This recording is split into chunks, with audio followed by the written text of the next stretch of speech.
পুষ্পাঞ্জলি দিয়ে পুষ্পার্ঘ দিয়ে মাননীয় শ্রী রুদ্রনীল ঘোষ, শ্রী তাপস রায় এবং মাননীয় বিরোধী দলনেতা শ্রী শুভেন্দু অধিকারী মহাশয়, আমি দিদিদেরও অনুরোধ করবো আপনারা মায়েকে পুষ্পার্ঘ অর্পণ করুন।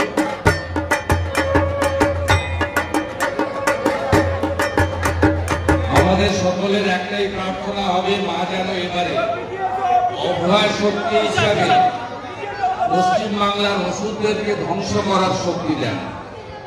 মায়ের কাছে সকলের আমাদের একটাই প্রার্থনা, মা যেন